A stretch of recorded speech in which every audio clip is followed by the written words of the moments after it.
Hi friends, welcome everyone. Welcome to our webinar on managing nutrition to reduce crop water requirements.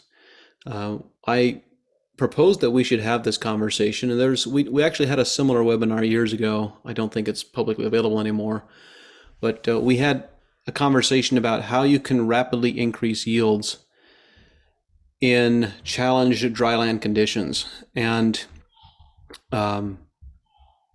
we had a really interesting experience back in the 2012 drought that really caught my attention and brought me to realize that the amount of water that is required to grow a crop varies greatly depending on what's happening and what's going on with that crop.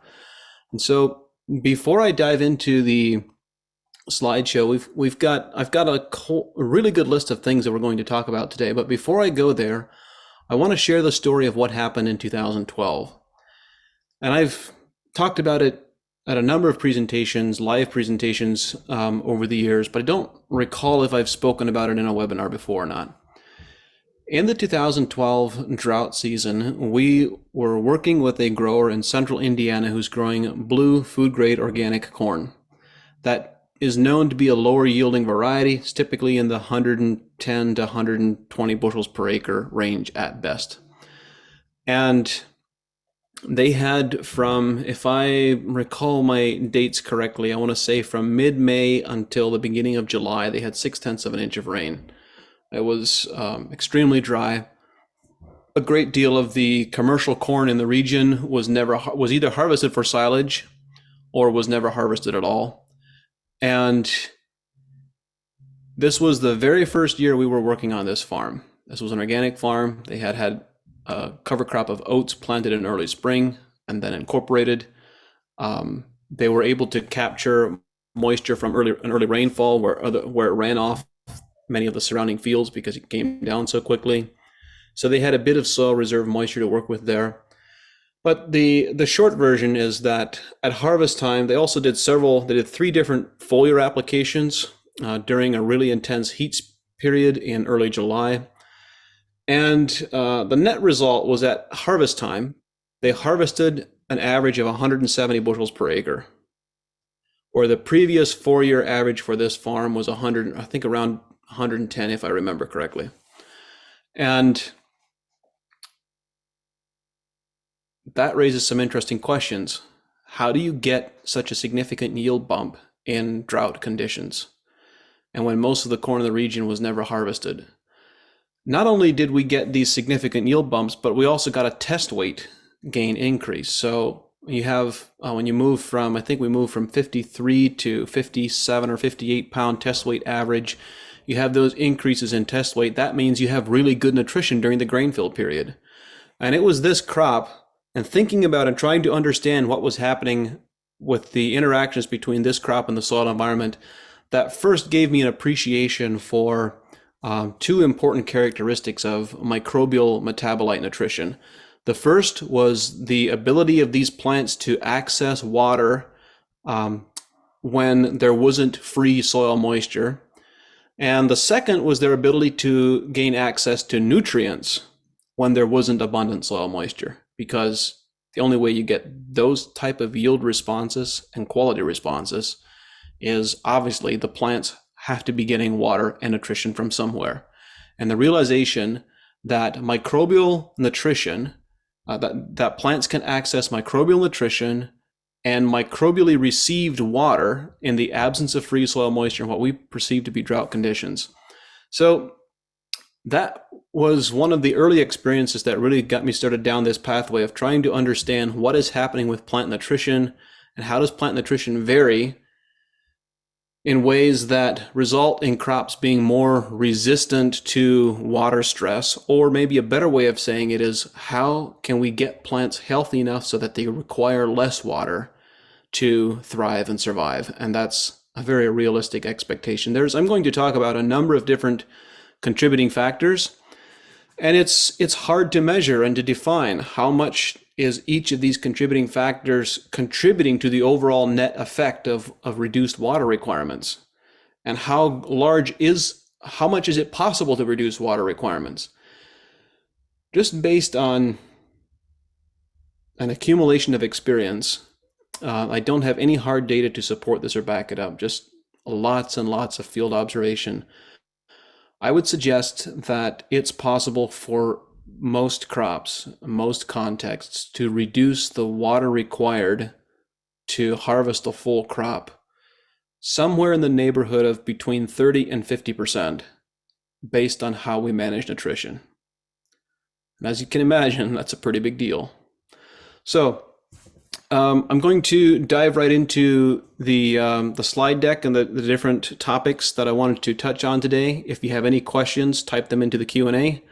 And I'm going to try to leave lots of time for questions at the end of this because this is an interesting topic, and there's a lot of what we've observed that simply because it's difficult to measure, we have hypothesis around how we think things might work, but there's a lot that we don't know. And so I want to communicate that very clearly. There's a lot of stuff that we think we know, a lot of stuff we suspect, definitely lots of things we've experienced and observed, but we're still trying to figure out the full dynamics of what's going on here with plant water interactions.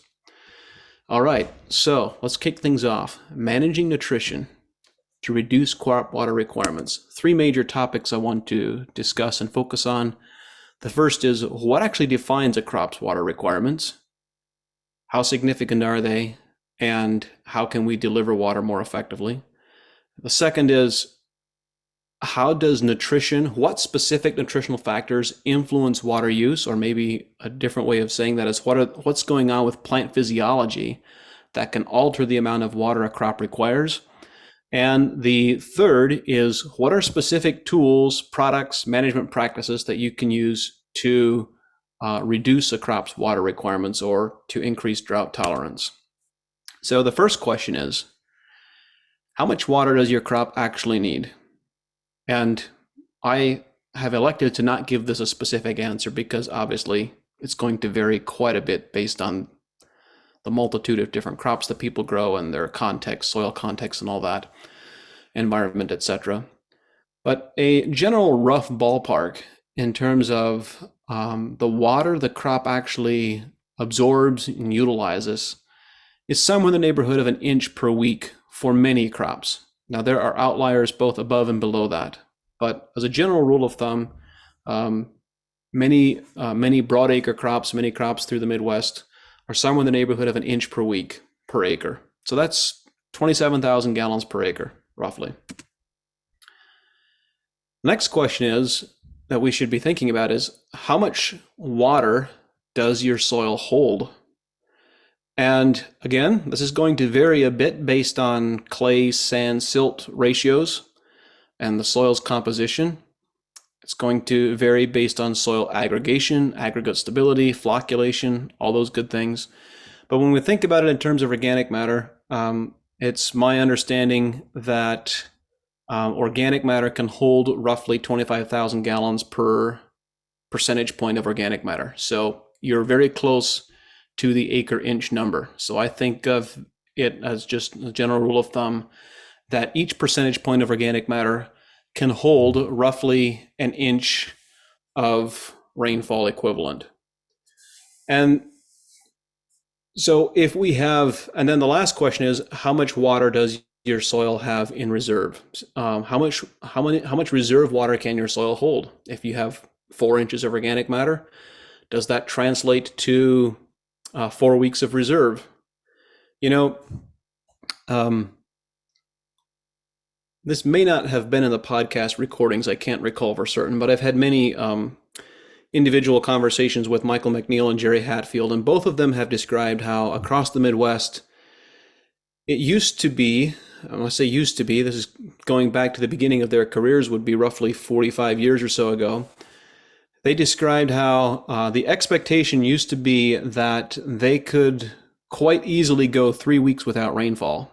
And some of the better soils across Iowa, Illinois, and Indiana could reliably go 4 weeks without rainfall, that they would hold enough water in reserve that they could sustain a corn crop through the grain field period, through peak water use for 3 to 4 weeks.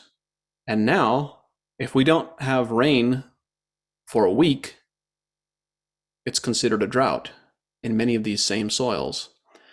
And so this is a manifestation partially of a loss of organic matter, but it's also a manifestation of loss of soil aggregation, and particularly the loss of many soils, or I should say not the loss, but the reduction of many soils' ability to percolate well. In the last decade or so, even just in the last couple of years, there's been a growing popularity of measuring our soil's infiltration rates. And the infiltration rates, the capacity of a soil to absorb water quickly, is understood to be an expression of soil aggregation and aggregate stability. And it's true that infiltration rates are very important and valuable, and increasing infiltration rates is, there's a lot of value there. But we've lost sight of what comes after infiltration. What comes after infiltration is a soil's ability to percolate. And percolation is an expression of the soil's ability to move to move water through the soil profile, both downward and then again back upward. So if you have the capacity to infiltrate a lot of water quickly, let's say 4 inches an hour, but it can only move down into the top 6 inches, and then that soil becomes saturated, and that top 6 inches only has the ability to hold 1.5 inches, or maybe 2 inches at best, then that means in a heavy rainfall environment, when we're getting, and with the climate we have today, we're getting lots of rain quickly. That means that the infiltration rate is not our limiting factor, but it's the percolation rate that is our limiting factor when we get these extreme rainfall events. But the percolation rate isn't just our limiting factor then, it also becomes our limiting factor when we do not have soils that have the ability to store water down deep and then move it back up. This is one of the critical pieces that's missing. When we think about soil's ability 4 decades or 5 decades ago to supply water to a high demand crop for 3 to 4 weeks, and today it's a week to 10 days, it's partially a result of a loss of organic matter and partially a result of loss of percolation ability and partially a result of loss of infiltration ability and water just running off. Anyway, enough of that. I think you get this all in concept, but it is interesting that when we think about drought mitigation, many of the rest of the things that I'll be talking about today are short-term, things that you can do this year to turn around a crop in a crisis or to prevent a crop from getting into a crisis. But there's also the longer-term drought proofing of our entire soil profile. So the next category that I want to speak of is how nutrition management generally influences water use inside the plant. So I have this handful of different topics. I want to speak briefly about nitrogen absorption, ion absorption, electrolyte balance inside the plant, leaf membrane integrity, leaf cooling efficiency, cell membrane integrity, stomatal regulation, and soil water accessibility. All really fun topics. Yeah, I could expand this 1-hour webinar into 4 hours. That's fine. I want to get to the bottom line and talk about just very briefly, quickly, what each of these things means. And then the important part is, what can you do about it? Because you can influence all of these pieces in a crop that's already planted really significantly, really quickly, if need be. All right, let's dig into the list. First one, nitrogen absorption. So I've hammered the topic pretty heavily over the last year or so that absorption of nitrate is a really bad idea. And what happens when a plant absorbs a nitrate molecule, it requires 3 molecules of water for that plant to convert nitrate into amino acids. So it's pretty straightforward. If you want to increase a plant's water requirement by a significant chunk, I think this is probably one of the bigger factors in the entire list that we're going to talk about. If you want to increase a plant's water requirement, it's really easy. Just fertilize them with a form of nitrogen that's going to convert to nitrate before they absorb it. And you will increase a plant's water requirements. From what I can tell, based on field observation, somewhere in the neighborhood of 20 to 30% higher water requirements when you fertilize with nitrate. In addition to the mechanism of water molecules required for nitrate conversion, we also know that if we have abundant levels of nitrate, that weakens cell membranes and increases their permeability, resulting in more water loss from individual cells. And in the horticulture space, in greenhouses and fruit and vegetable crops, we talk about growing weak watery plants. Well, a weak watery plant is an expression of a plant that has high nitrates. And in field crops, in ag crops, we don't tend to talk about weak watery plants because the quantities of nitrate are usually not high enough to produce such an extreme effect. But though the effect is less observable, it's still there, it's still present. So it's safe to think about nitrate applications as producing plants that have weak cell membranes and are very watery cells that are very prone to dehydration and water loss. The next topic is the absorption of simple ions from the soil solution. So this is particularly true for all the ions. I'm going to speak a bit more about the electrolytes in just a moment, but for all the ions that have a high salt index, potassium, chlorides, even to some degree calcium salts. When the best way for me to state this, I think, is to say that when plants absorb nutrient ions from the soil solution, which is essentially a hydroponic pathway, then it requires some level of water just to metabolize those ions, just as the same scenario that is described for nitrate, but to a lesser degree. But it's accurate to say that when the plant is absorbing ions, it requires more water for the metabolization of those nutrients. And the alternate possibility is for plants to absorb bacterial and fungal cells through the endophyte rhizophagy process and get nutrients from live bacterial and fungal cells.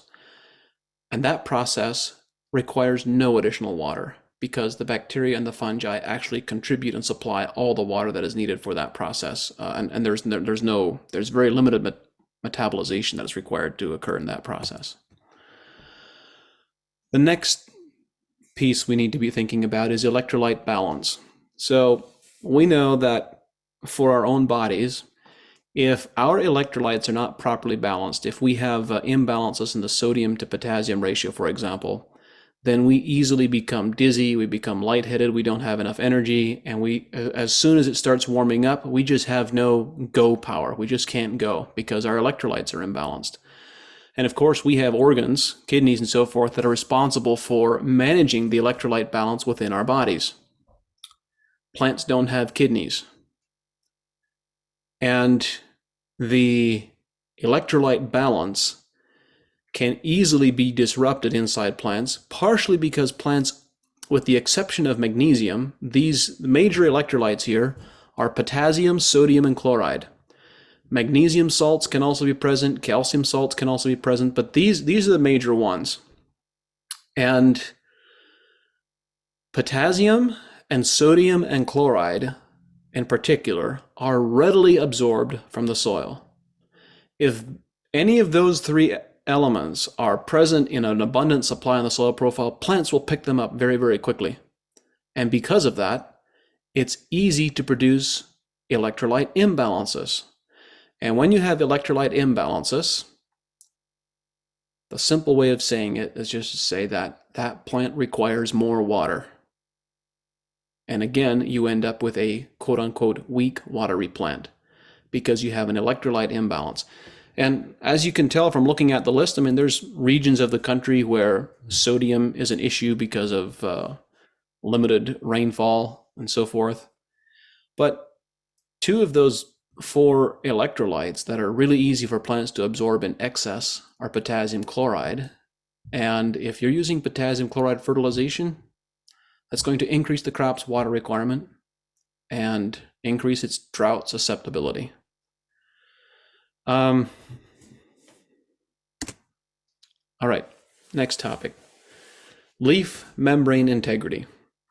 So on the leaf surface, and there are people who know much more about this than I do, but it's my understanding that we have this layer of waxes and lipids on the leaf surface that form a, it's not a continuous membrane, but this relatively impermeable, impermeable is not the right word, I can't think of the right term, but there is a membrane on the leaf surface that is there for the express purpose of protecting the leaf from potential pathogens and contaminants, airborne particulates, and so forth. And I had an interesting experience and conversation with a wine grape grower in California last year who described how the wine grapes that were not sprayed with fungicides did not absorb smoke particulates in the atmosphere, whereas all of those that were sprayed with fungicides did absorb smoke particulates from the atmosphere. And if you're not familiar, smoke particulates from wildfires, this was coming from wildfires, if they're somewhere in the neighborhood of about 2 to 4 microns in size, they're pretty small. And that led to an interesting train of thought. This is a hypothesis. I don't have evidence other than this one fairly robust field experience that was thoroughly laboratory tested and vetted. I suspect we know that many fungicides in particular include penetrating agents in the formulation to allow the fungicide to get past this leaf membrane.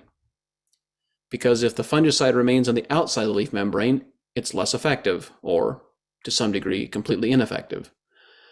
And I'm beginning to suspect, we've noticed there's a large body of experiential evidence that where growers have experienced putting on a preventative fungicide application and observing that the section that got treated with the fungicide versus the section that remained untreated, the treated section actually had the disease worse than the untreated section. And I'm beginning to wonder how much of that is a result of a loss of membrane integrity. Anyway, with that context, it is quite reasonable to expect that when you have a loss of membrane integrity, that's going to result in a loss of water and turgor pressure from inside the leaf, inside the cells.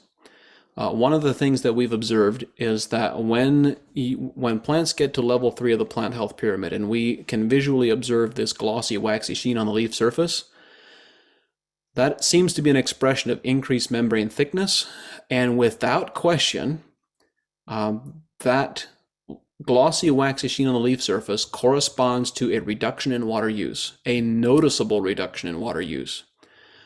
This might be a contributing factor, but I have 2 other pieces that I think are contributing to this effect as well. One of them is the improvement in leaf cooling efficiency. So waxes are fascinating materials. They are exceptionally reflective and simultaneously really conductive, which is relatively rare for a lot of materials. Some very interesting materials science around waxes. But when you think about their capacity to reflect, if you have a leaf that has a thick wax layer on its surfaces, then that means they reflect heat and light better, which has the effect of reducing plant temperature. But not only do they reflect, they're also very effective heat conductors. So that means when the plant is respiring and losing water into the atmosphere in an effort to cool itself down, it cools more rapidly. So what I can say from an experiential perspective is that without question, when we have plants that have this glossy, waxy layer on the leaf surface, water requirements go down, particularly in high heat environments. Whatever the mechanisms are, this is largely a hypothesis. We're just trying to interpret and understand what might be going on here. Whatever the mechanisms are, we know that in practical terms, it's very effective. Cell membrane integrity. I spoke about the challenges that are introduced by nitrate in maintaining cell membrane integrity. There's a large and growing body of research in the peer-reviewed literature describing how improved silicon nutrition strengthens cell membranes and reduces water requirements and increases drought resilience. Of course, it's not only silicon. Silicon is known for this effect and has this effect to a pronounced degree. But silicon, as we know, has a symbiotic relationship with calcium and boron. And so it's not just silicon nutrition alone, it's also calcium and boron and maintaining strong cell membranes. And I made note, found it worthy to mention that these cell membranes are holding water inside the cell in a gel state. This is not liquid water inside the cells. This is water in the gel form, or what Gerald Pollack calls the exclusion zone water structure. This is crystalline water, and this is a topic that I find fascinating personally. And if you want to dig deeper, I highly recommend Jerry Pollack's work on the book that's titled Cells, Gels, and the Engines of Life. It holds a lot of indicators and a lot of keys for how we can increase the nutritional efficiency and the water use efficiency of a crop. When we consider stomatal regulation, we know that when we have balanced potassium nutrition, it allows the plants to open and close stomata very rapidly and very easily. Whereas if we don't have adequate nutrition, or we have potassium imbalances, then, for lack of a better term, the stomata become stiff and constipated, and they don't open and close as rapidly, which results in the loss of more water vapor and more respiration. Soil water accessibility. Going back to the conversation or the experience that we had with the non-irrigated corn in 2012, mycorrhizal fungi and other organisms as well, other types of fungi and bacteria, can access water that is very tightly held to the soil or to the clay colloid that plant roots can't access. I've been told that, I have read, I should say, that when we have a soil that is mostly comprised of clay, so this is in reference specifically to clay soils, when we have clay soils that appear to us visually, and when we feel them and they're dusty dry in our hands, those soils still hold 70% of the water that they do when they are at field capacity. And of course, one of the comments that was missing from that, or the evaluations that was missing from that paper that I read, is measuring the soil aggregation and aggregate stability, because I have to believe that number can't be true if you had good aggregation. But in any case, so if you have flocculated soil that isn't aggregated well, dusty dry, it still holds 70% of the water when it is at field capacity. How is that possible? It's possible because there's this thin film of water on the clay colloid that is, if I remember correctly, 70 microns thick. And that film of water is too thin for the plant roots and root hairs to access. But fungi can access it, and bacteria can live within it. And if we have good mycorrhizal colonization, and we have the rhizophagy cycle functioning, this microbial population can continue to provide the plant with water and with nutrients when a soil appears to be dry. This is, I think, the process that was at the foundation of producing the yield and the quality responses that we observed a decade ago.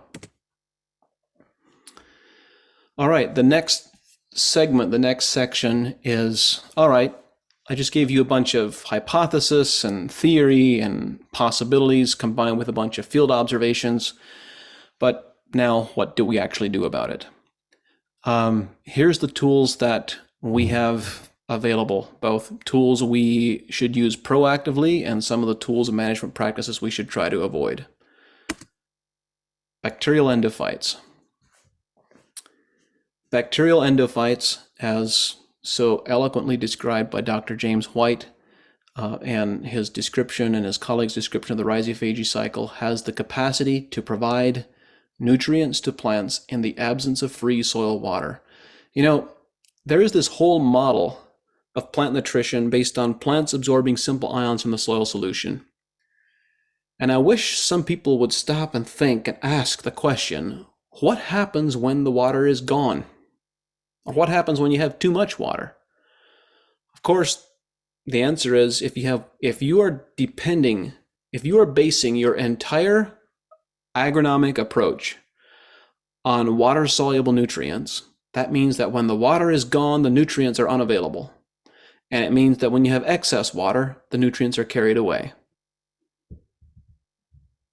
It seems obvious to anyone who has spent time doing agronomy that plant nutrition is still absorbed even when water supply is challenged and when it is in excess. And anyway, I've spoken about this enough in other places, but to provide bacterial endophytes to a crop, I would recommend, there's different pathways here. I would recommend inoculating them when seeding. You can use BioCoat Gold. You can ensure that you have really high quality seed parents, if at all possible, because in reality, the best way to get these endophytes is to get them from the parent population and get them directly embedded into the seed embryo and on the seed coat. And then, of course, don't treat it with fungicides. And then, barring those first two, the emerging seedling can recruit these associated endophytes from the bulk soil microbial population, but that is a less efficient process, and that process has a slight time delay following germination, which gives a window of opportunity for disease expression. Fungal endophytes, kind of the same story as the bacterial endophytes. Other than that, I'm not aware that there are products out there that have fungal populations being able, manufactured products able to, that have fungal endophytes that can be used on the seed treatment. Of course, this is a possible fit for a fungally dominated compost teas, and so forth. Although I don't know that the research has been done. It's my understanding that if you want to have these fungal endophyte species, it's a little bit like mycorrhizal species. If you want to have mycorrhizal species in compost, mycorrhizal species only propagate and express themselves in the presence of a living root system. And for at least some of these endophyte species, that is also true. So it's not just in compost. You actually have to have living plant root systems in the compost, and preferably living plant root systems from the crop that you want to use this as an inoculant for. So that's a whole other topic of conversation that is interesting to dig into. Mycorrhizal fungi, for the obvious reasons of having access to water and nutrients that plant roots can't access. Possible sources include inoculation on the seed at planting, or the reality is you can also apply this after planting as well. And then, of course, recruiting them from the soil microbiome. Electrolyte fertilizers in the soil. Here's an interesting one. I spoke about the challenges with potassium chloride once it's absorbed into the plant. But I want to talk a bit about what happens with an abundance of electrolytes in the soil. When you add fertilizers that have a high salt index, these would be fertilizers like urea, potassium nitrate, I think calcium nitrate maybe as well, I'm not sure right now, For certainly ammonium nitrate, most nitrogen products I think would have this. Maybe ammonium sulfate has, I think ammonium sulfate has a lower salt index. There's another one that I wanted to mention. Oh, potassium chloride. I think the salt index for potassium chloride is like 106 or 116. I forget right now. It's higher than sodium chloride, surprisingly enough. So, what happens when you add salt to a cut on your finger? It oxidizes cells, and it feels like it's burning, because it is burning. It is rapidly dehydrating individual cells. And the same thing happens when you add high salt index fertilizers to the soil. It has a dehydrating effect in the immediate zone immediately around where it's applied, which has the effect of reducing the root system's ability to absorb water. So obviously, there are times and places when we need to add fertilizers to soils. If we're concerned about drought stress and we want to reduce a crop's water requirement, the solution during this transition period, the solution is to buffer any of those applications that need to be made with humicarb, which has an extremely high buffering capacity to tie up those salts and prevent them from having this oxidizing effect on soil biology and on the root system. Now, switching frames. The conversation is still on electrolytes, but the framework is now on foliar applied instead of soil applied.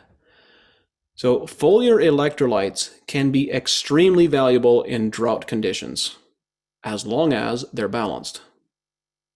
Just like if we're working outside on a hot sunny day and we're losing a lot of sweat, an electrolyte drink can be very valuable, necessary even.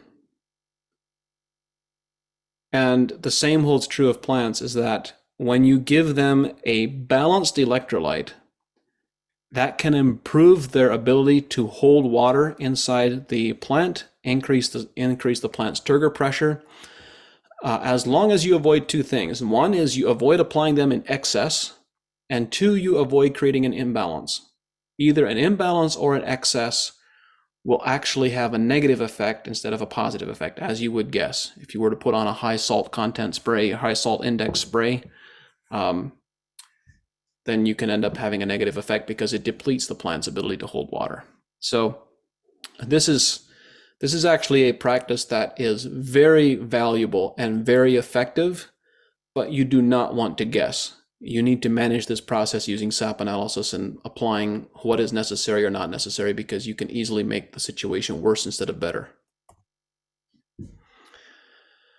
Nitrogen applications.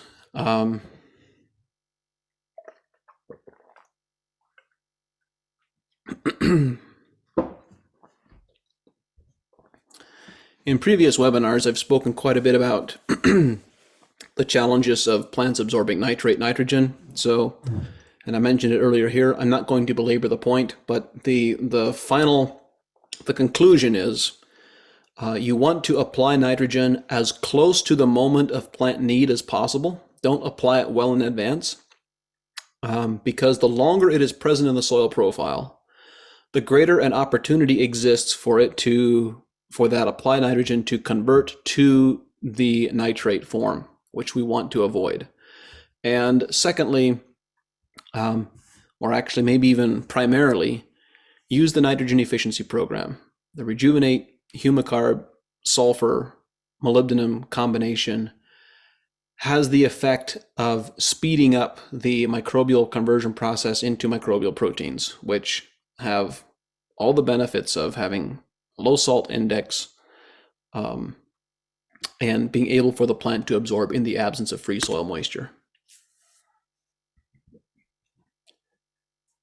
Be cautious with fungicide applications to leaf foliage, and whenever the crops are on the edge of being moisture stressed, I am leaning in the direction of saying we need to avoid those unless there is for certain. Do not apply fungicides in that context, in that environment, only as a preventative. If unless there is a very good known reason that you feel you absolutely must apply, I would really caution against it and suggest delaying as long as possible. If you do need to apply fungicides, or perhaps even if you don't, I would suggest putting on nutrition with an application and C-stim. And I'll describe why C-stim in just a minute here. I spoke about potassium as an electrolyte and in its value in maintaining stomatal balance and stoma opening and closing very quickly. The challenge is that when we have stress conditions, approaching drought conditions, potassium becomes complexed in dry soil very quickly. And all of a sudden, even soils that may have abundant levels of potassium in the soil profile may not have potassium availability. And so actually it may be off. I'm realizing as I'm talking about these specific strategies, I've missed offering some really big picture perspective. These, as I'm sure is obvious to you because you're all very intelligent farmers and advisors, these various strategies are going to have differing degrees of application to different contexts. And the in-season strategies, such as putting on a foliar spray with an electrolyte or applying potassium, the place where these fit is when we have a crop that started off strong and is doing well, and now we are going through a stress period, and there is a fair degree of hope or optimism that we are going to get rain in a reasonable time frame, that the crop is going to recover and continue to do well. So these are not the types of applications you put on corn that is rolled so severely that it looks like a spike.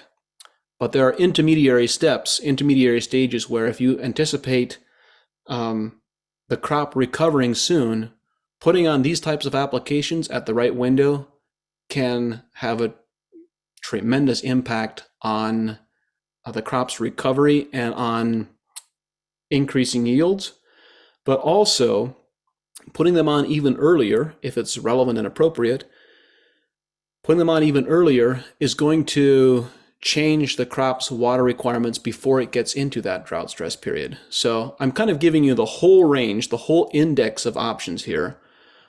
Some of them, like BioCoat Gold, some of these applications are relevant when you plant the crop. Others are relevant before you plant the crop. It's kind of all of these pieces fit into different places in the crop's growth cycle, and I think it's going to be fairly obvious to you which ones fit where. All right, silicon applications. I already mentioned silicon, but if we're putting on a foliar application of nutrients, I think this could be a valuable addition. AEA used to have a silicon product years ago that we discontinued because we were ahead of our time and nobody wanted it and knew what we had. We presently don't have one label for the marketplace, but I think that's probably likely to change fairly soon here. Are known to contain a number of different compounds that are termed osmoregulators. And what that means in plain English is that they help the plants regulate their water use more efficiently and more effectively. Seaweed is known for this. However, you can guess what happens to these compounds when the seaweed is extracted with an alkali extraction process using potassium hydroxide or sodium hydroxide. So I highly recommend the use of C-stim applications when we are approaching drought stress or in a drought stress situation. And lastly, rejuvenate. I've been really intrigued with the applications of rejuvenate over the last, 5 or 6 years. For those of you who've been working with us for a while or familiar with our products, you know that we developed a rejuvenate as a soil applied material to really enhance and speed up the soil microbial processes, particularly the bacterial population processes. It wasn't really ever designed to be applied to plants.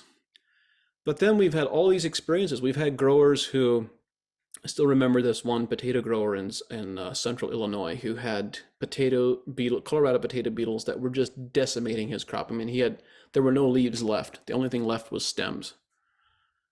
He put on a foliar application of a very high rate of rejuvenate, higher than I would have recommended. I think it was in the 4 to 6 quart per acre range.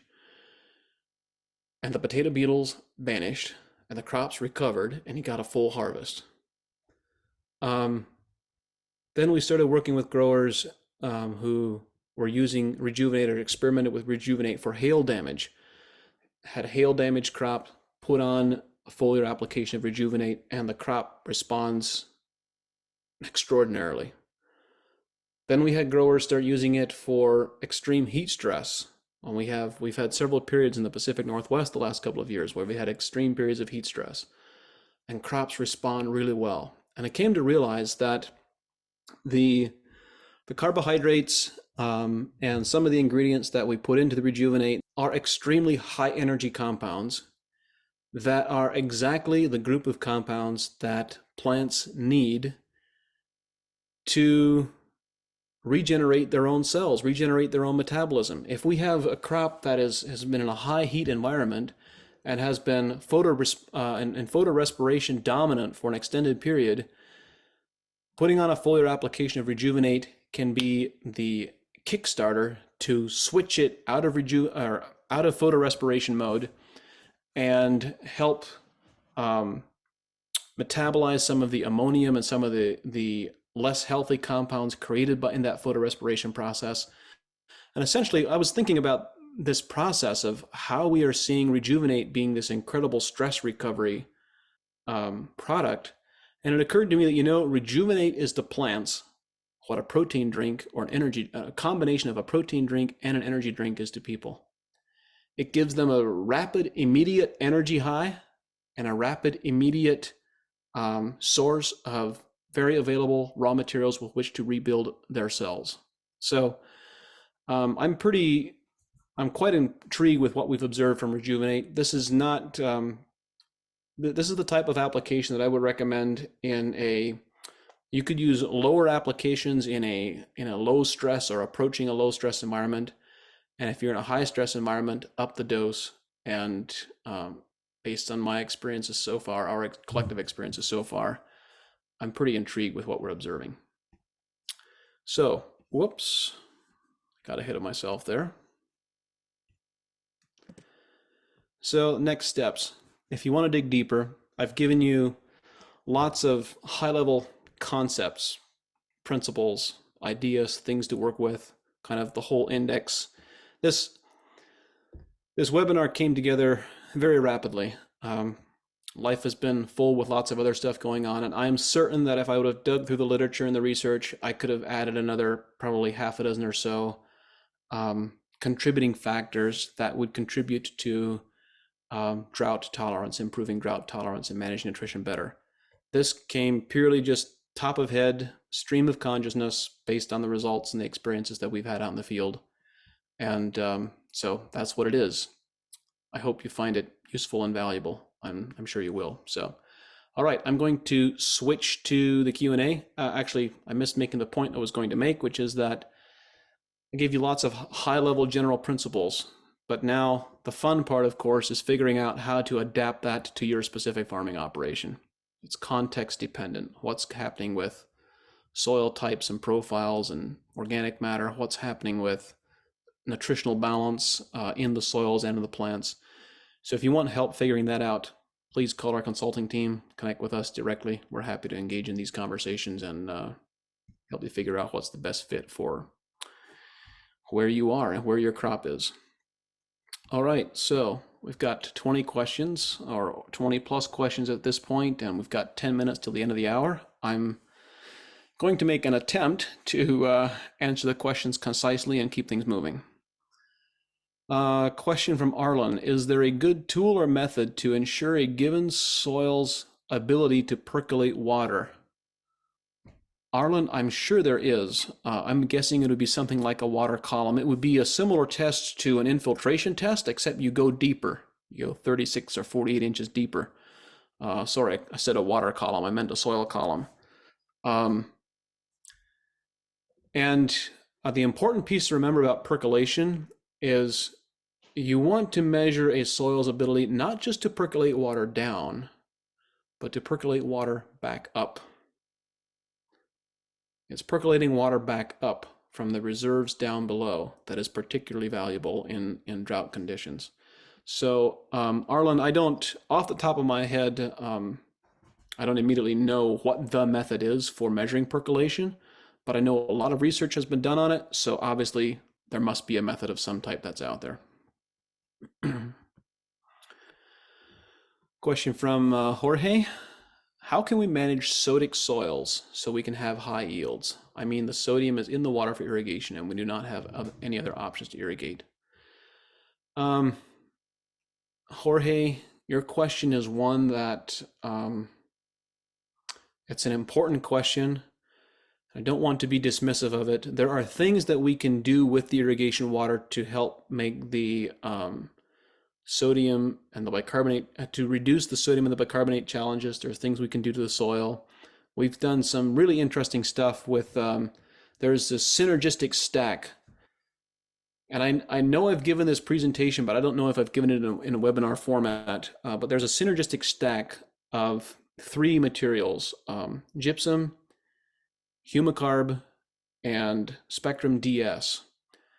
That combination is a lot more effective than any one of those 3 things when they're applied by themselves. But there's also a bigger contextual conversation of looking at the whole environment of the ecosystem that might be worth considering as well. I would recommend you look at a book that is titled Back from the Brink by Peter Andrews, who's an Australian farmer and hydrologist with some very intriguing insights that I think you would really enjoy connecting with. Question from Mark.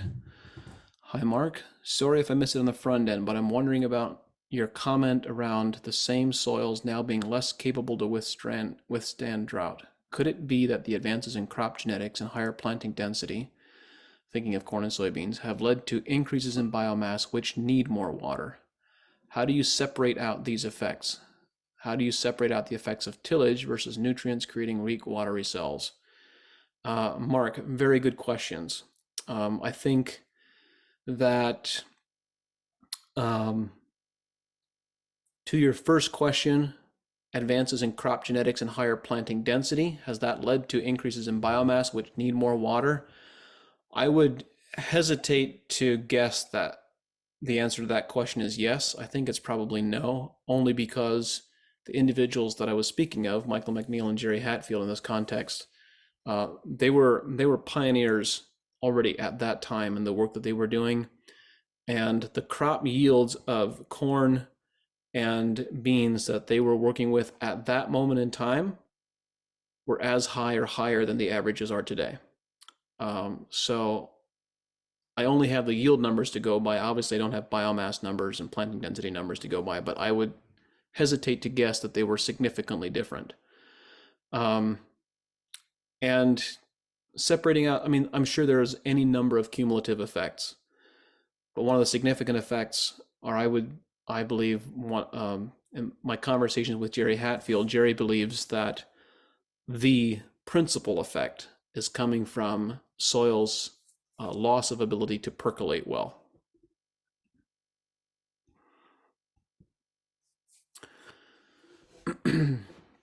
Question from Andrew. I already purchased UAN for my corn side dress needs and liquid dry urea wasn't available locally. I'm using the nitrogen efficiency protocol of humic substances, sugar, sulfur, and molybdenum.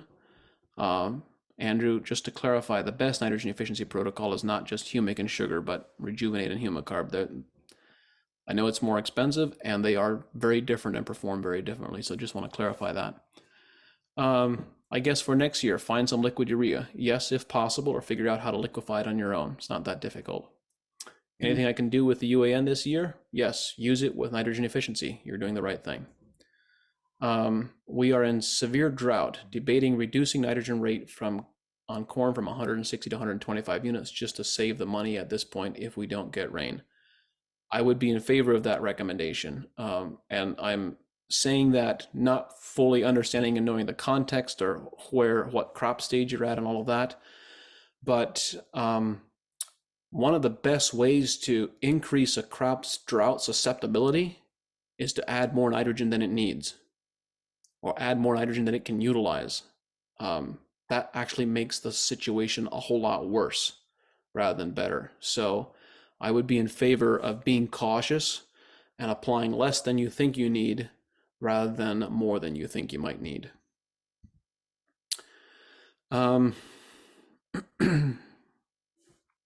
Question from Enrique. Hi, Enrique. Thank you for your valuable information. How can I balance knowing the needs of the plant, the analysis of soil salinity, or the physics of nutrients and water analysis? I think the question you're asking, if I understand it correctly, is how do you balance? How do you determine what the optimal balance is?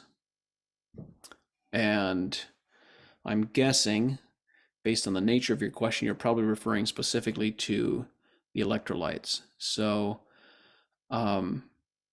the answer is, as you might guess, it is a combination of the presence and balance of electrolytes in the plant, the presence and balance of electrolytes in the soil, and then of course how the irrigation water contributes to that. I don't have a simple way of answering the question better than that in the time that we have, and unfortunately. I hope I understood your question correctly.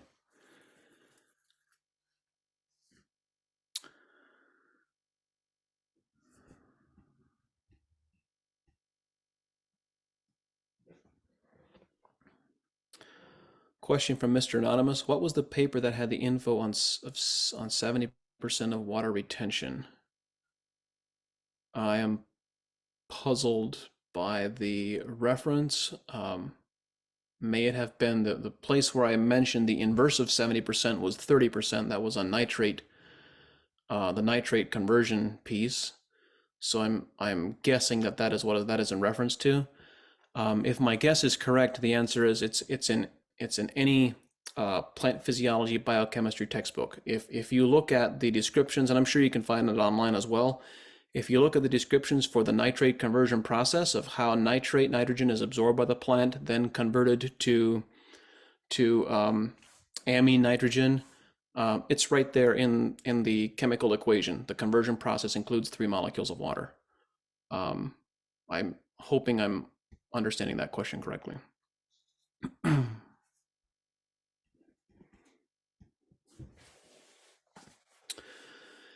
Question from Patty. Hi, Patty. In high sodium soils in eastern Montana, should we be applying humicarb? I earlier spoke about the synergistic stack, the combination of 3 that really benefits sodic soils or high sodium soils, being a combination of gypsum, humicarb, and spectrum DS, and that would be the protocol that I would try first. Someone asked if this is going to be made public, and yes, it'll be on YouTube, I'm sure, in a week or less. Question from Dave. Are you seeing many farms practicing multi-species cash cropping? There's some good examples of 4 to 5 way crop mixes in Australia's dry climate having the benefit of a diverse root architecture and a diverse soil microbiome to partition resources. Dave, very good question. I haven't even talked about the benefits of diverse species of cover crops, much less cash crops. I'm not seeing, haven't personally experienced or worked with many farms who are practicing multi-species cash cropping yet, or not on a wide scale. I mean, there's some interesting things happening in with flax and peas and canola. There is some work being done, but not really on a scale of millions of acres yet at this point. Still needs to be developed.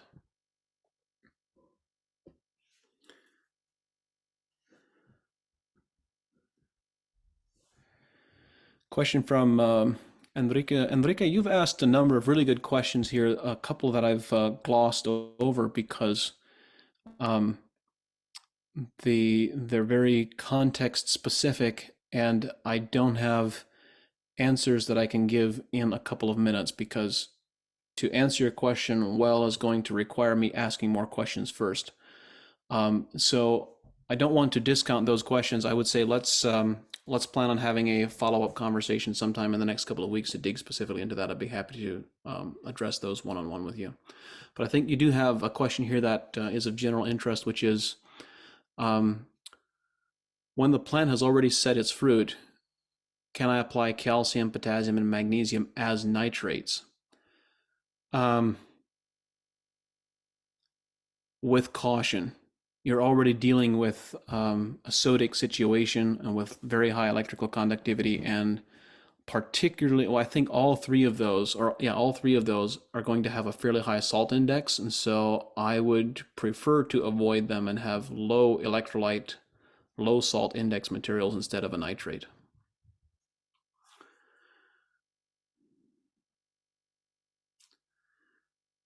Question from Cassandra. Can you talk about or give insight on how to reduce fungicide applications for fruit crops, which is in transition from chemical farming to a more regenerative growing practice, as in specifically cranberry plants during bloom? I want to reduce chemicals, but it is against everything else I've previously been taught. So, Cassandra, I think obviously both a very, on one hand, a very broad question in terms of principle and concepts, on the other hand, very specific for your farming operation. So, to the question of, from a general principles perspective, I would refer you to the Plant Health Pyramid webinar that we've done that is on YouTube. You can also just do a search for the Plant Health Pyramid. We have infographics and stuff available online. And in that, I describe the principles and the concepts behind how to approach this and how to think about it. But then specifically for your specific context, I would suggest connecting with our team at AEA, and we can walk through how we would use SAP analysis to validate and collect data and have the data to know, is our crop susceptible to a particular disease or not. With the technology we have available today, that's no longer something we need to guess about. Question from Peter. Does BioCoat have to be applied shortly before using the seed, or can I pre-treat one or several days ahead of planting? Peter, BioCoat Gold has been applied by some growers as much as a week to 2 weeks before planting, as long as the seed was then kept dry and cool. I think if the conditions that the seed is being stored in are similar to what the BioCoat Gold is being stored in, then you can safely apply it sometime in advance of planting. Question from Matthias Cole. Is potassium nitrate and calcium nitrate appropriate for foliar applications in drought stress? In my opinion, no. I would avoid the application of nitrate to a plant as a foliar in drought conditions at all costs.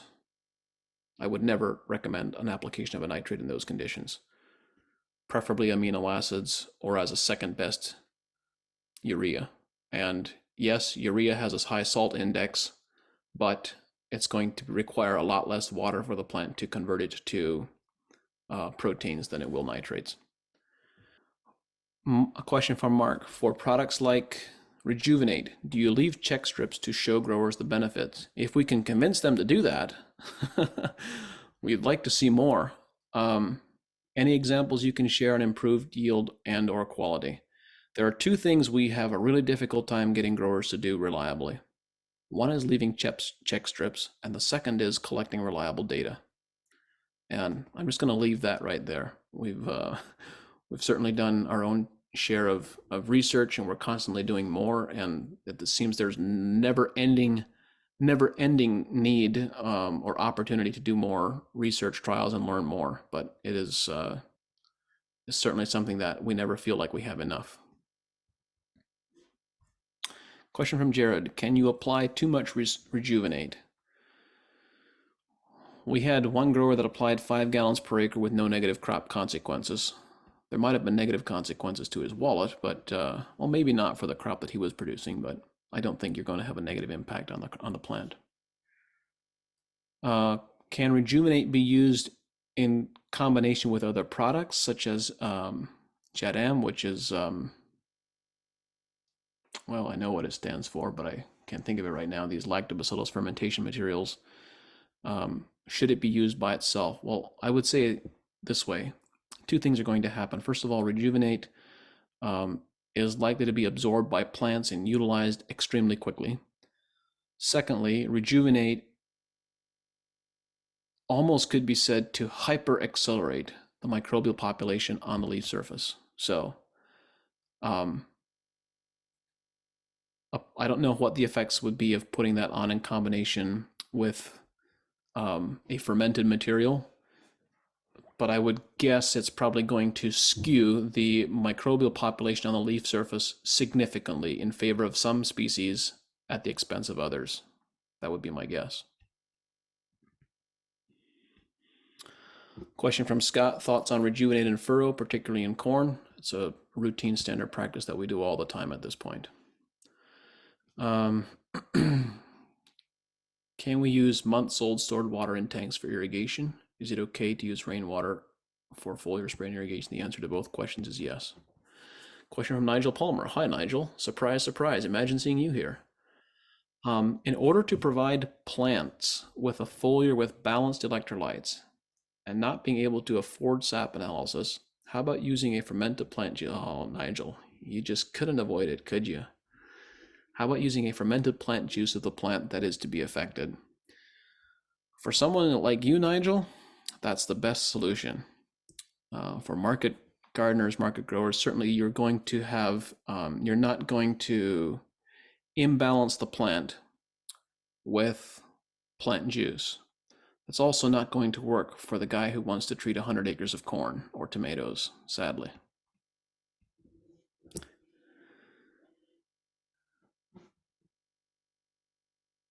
Question from Elliot. When you say that soils can hold 1 inch of water per percentage point of organic matter, is that based on a certain assumed functional soil depth?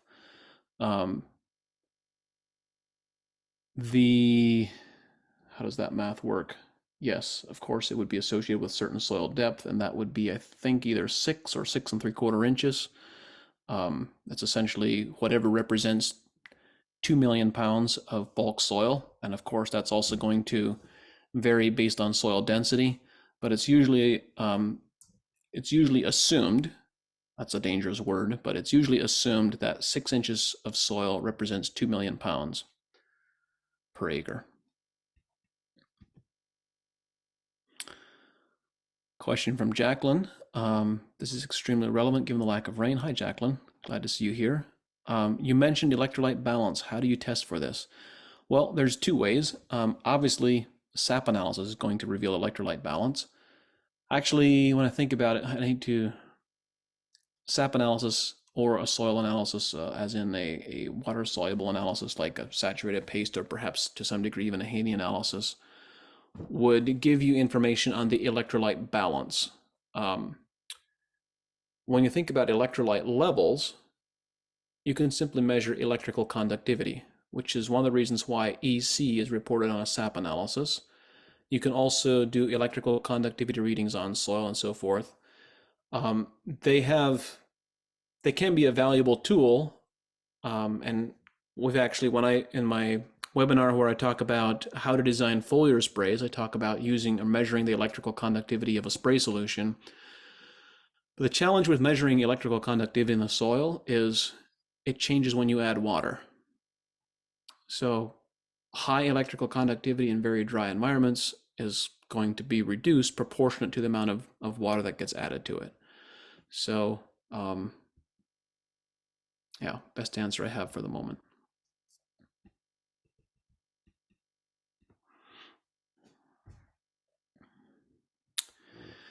Question from Mark. Given the synergistic relationships with calcium, silicon, and boron, would applications of silicon be best with small amounts of boron or calcium, similar to how holocal contains a small amount of boron? Mark, I would say as a general rule of thumb, the answer is probably yes.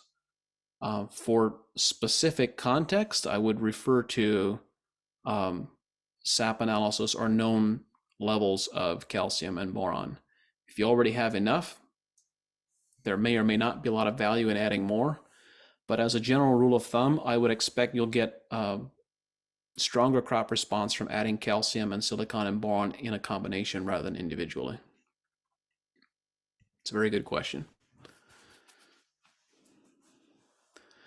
Question from Jacob. Any advice for helping seed sitting in dry dirt, soybeans specifically, an organic field that was tilled to 3 inches depth? Some seed germinated, others did not have enough moisture to start. There's no rain in sight. Seed was treated with BioCoat Gold and had an AEA program applied through last season. Could a biological soil treatment get soil-locked H2O into the seed to start germination in a dry environment? Oh, Jacob, you wish, and I wish. Sadly, what is needed for mycorrhizal colonization and mycorrhizal transfer of water into seeds, that can happen. It does happen, but it happens once you have an emerging root radical that is colonized by mycorrhizae. In other words, after germination. It can happen very rapidly after germination, but the seed is required to germinate first.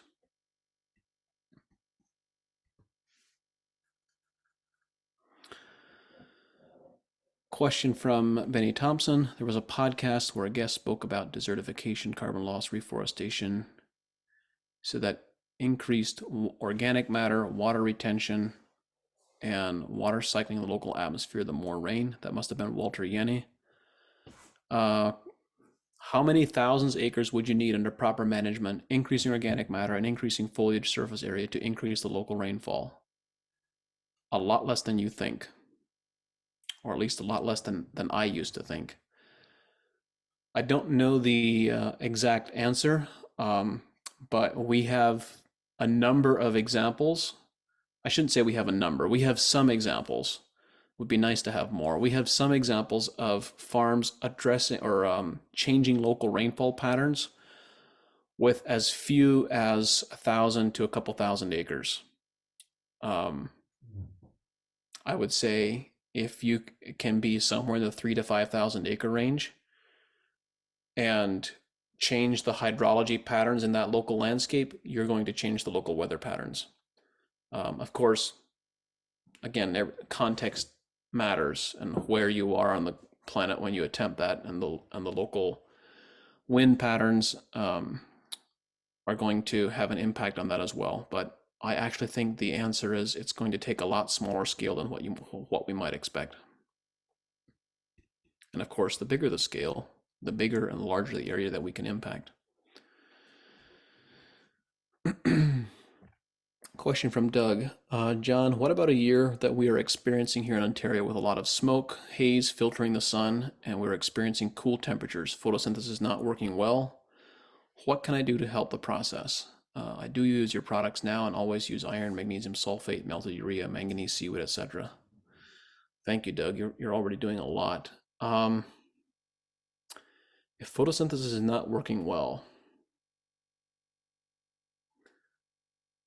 one of the questions that I would ask, or things I would think about, I know you mentioned you're already using iron, but what would happen if you used more?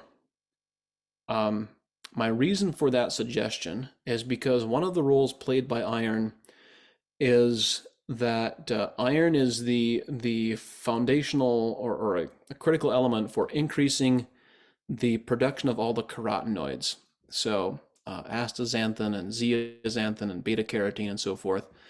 And these carotenoids are all photon receptors. So when we think about collecting photons from light and improving photosynthesis, we commonly think of chlorophyll. But chlorophyll actually captures only a very small amount of the available light spectrum, the visible light spectrum. These various carotenoids, each of these, I think there are 7, if I remember correctly. There are 7 carotenoids involved in photon reception, photon absorption, and these 7 carotenoids, each individually, also only intercept a small segment of the available light frequencies. And then they also all transfer. There's this cascading staircase effect where they transfer photons from one carotenoid to the next, all the way down and transfer it into chlorophyll. And all of those carotenoids are iron-based compounds. So this is just an idea that's popping into my mind. I have no experience with it, but it might be worth experimenting with elevating the iron applications even further to see if you can absorb more of the limited available light. Something worth trying. Question from Lucas Hubbard. Do you think the soil moisture maintained by a dust mulch? I had the idea of a dust mulch in my mind, something that I wanted to comment on.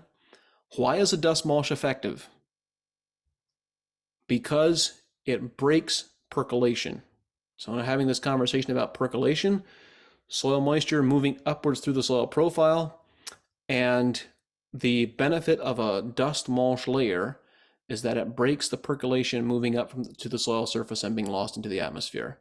So there's an example of how farmers can use percolation or breaking percolation to their advantage, and how one of the things that we might think about. Anyway, sidetrack from the question. Do you think soil moisture maintained by dust mulch would have a greater impact on drought tolerance than the increased root exudates provided by a living cover? No. Would the increased transpiration of the living cover negate any soil health improvements provided by the root exudates of the cover? No. Pretty definitive and straightforward on my answers there, Lucas. And again, obviously context matters, but let me say it this way. If you were just using a single species cover crop, or just a couple of species, and those cover crop species potentially had antagonistic relationships with the, or you could say competing relationships with the crop that you're trying to grow, it's possible that a cover crop can have a negative effect on yield and a negative impact on soil water. But if you're doing something different, if you are using diverse species of cover crops, they have lots of diversity, different plant types, different plant groups, then the probability that you are going to have a collaborative relationship with the crop, and the probability that the cover crop will conserve more moisture than it uses is very high. Like, there is no shortage of farmers who have a lot of field experience, like Jimmy Emmons and I discussed it on a recent podcast, Jay Fear in North Dakota. I mean, the list goes on and on and on. I can think of dozens of examples in my mind where people use diverse cover crop species, and they find that when you have a diversity of species, they collaborate instead of compete, and they conserve more soil moisture than they lose. A diverse cover crop species will conserve more soil moisture in a dryland environment than a bare summer fallow. A lot more. That's not a hypothesis or a theory. There's been a bunch of work done on that by farmers at a field scale. Is it well understood, well published, well publicized? No, it's not. But once you have the hundreds of thousands of acres cumulative experience that has already been experienced by enough growers, there's something real there that needs to be better understood and better explored.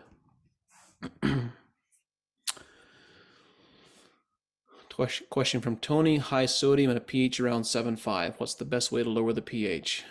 Tony, the answer is probably going to involve sulfur in some of its forms, plus humic substances, plus spectrum DS, and I'd suggest you connect with our team to get more specifics that are relevant to your context.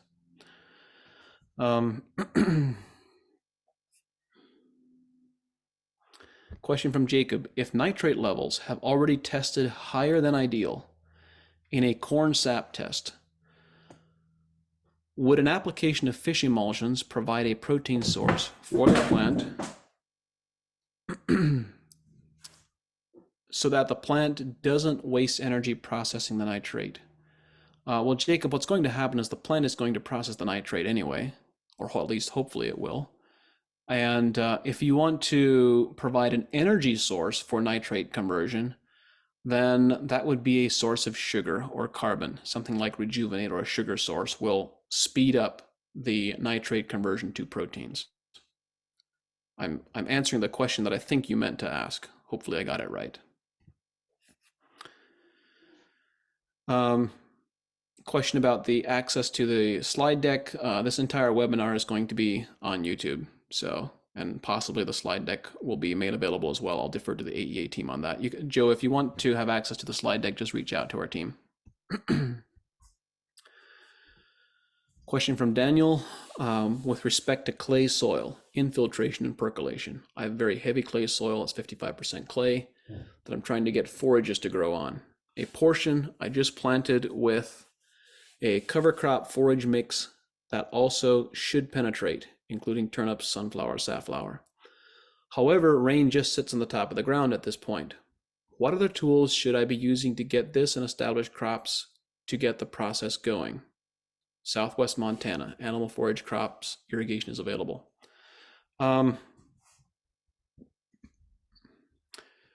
Daniel, understanding that you're in a challenged situation, I mean, you could, the conventional answer offered by contemporary agriculture would be to say something along the lines of, well, you need soil, you need products that are wetting agents or penetrating agents to allow the water to penetrate your soils better. So you can do that with different chemistry materials. You can also do that with enzyme products. There's a few enzyme products that could do that. The most effective way, and yes, I'm absolutely biased by lots of experience, the best way to do that will be to use rejuvenate. So there's two pathways. You could either spray on the rejuvenate shortly before rain. When I say shortly, I mean preferably 5 to 7 days or less. Or you could apply the rejuvenate with the irrigation. And that will have the effect, in our experience, of allowing that water to penetrate into the soil much more effectively, much more efficiently. I hope that answers your question.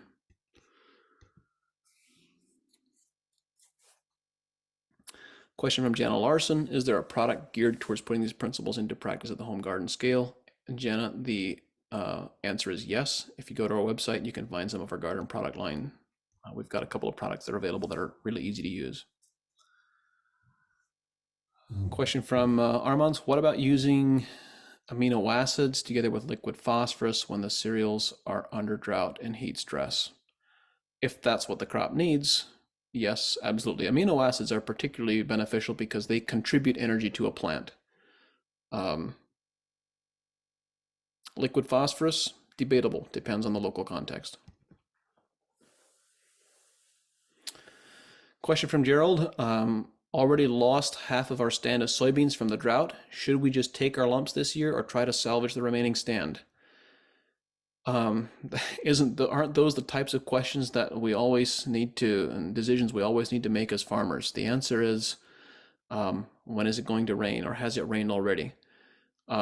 If you've lost half the stand, but if you now got rain, or you expect to get rain soon, and the stand can and the plants can recover well. Again, I'm speaking blind here because I don't know about crop stage. There's a lot that I don't know, but I do know that beans are quite resilient in the number of pods they can set, and if they have increased space, you get larger plants and so forth. So I'm hesitant to make a recommendation without knowing more, but I am quite encouraged by the fact that beans do have quite an impressive capacity to set to expand the bean count per acre and the bean count per plant so that you get similar yields. At least that's been my experience. But again, I don't know enough about your specific information or specific context to give you an exact answer of what my recommendation would be.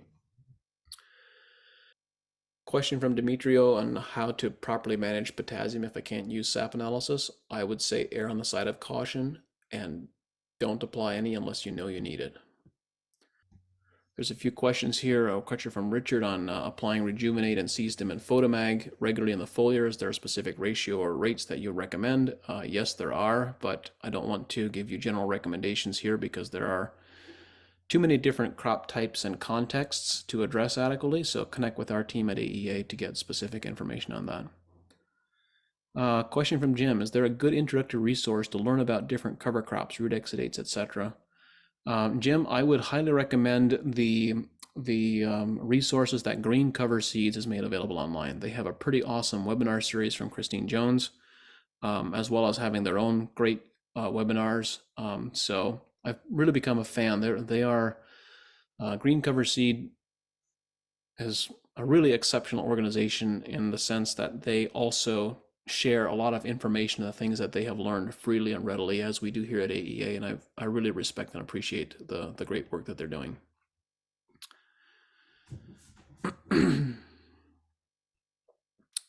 Comment from Elliot: my soils are 8% organic matter, but they don't hold 8 inches of rain excuse me, in the top 6 inches, so perhaps there's a rate of diminishing returns in terms of water holding capacity as organic matter levels rise higher. What are my thoughts?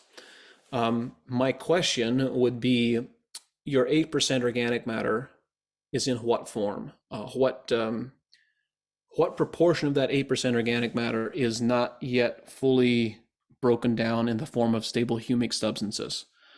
And maybe all of it is. I'm asking the question here because it certainly is true that when you have material that hasn't been converted to stable humic substances, then you don't get the same degree of aggregation and aggregate structure, and that is going to reduce the proportion of water holding capacity.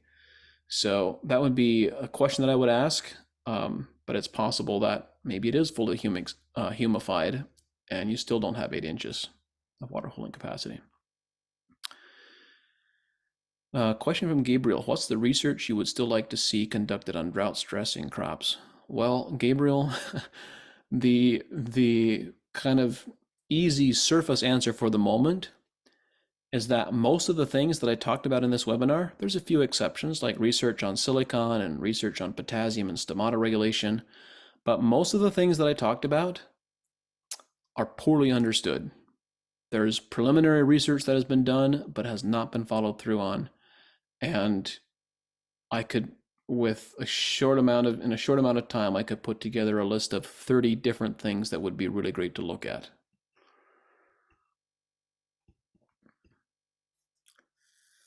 Question from Mark: do organic fungicides like sulfur and copper have the same detrimental effects on cell membrane integrity?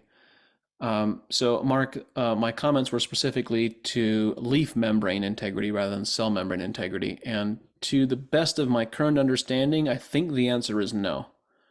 But that's speculation on my part. All right, we've got one last question that came through from Steve-O. Would rejuvenate be good to charge biochar, or do you suggest something else? Rejuvenate is not a microbial inoculant. And according to the regulatory people who are probably listening, I can't legally call it a biological stimulant. But what I can say is that when you apply it to soil, the bacterial and fungal populations really proliferate.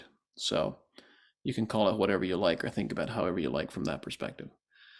So that concludes the questions. There were almost 50 of them, 48 to be precise. I hope you found the information valuable and useful. I really enjoyed the conversation. I enjoy sharing the things that I've learned.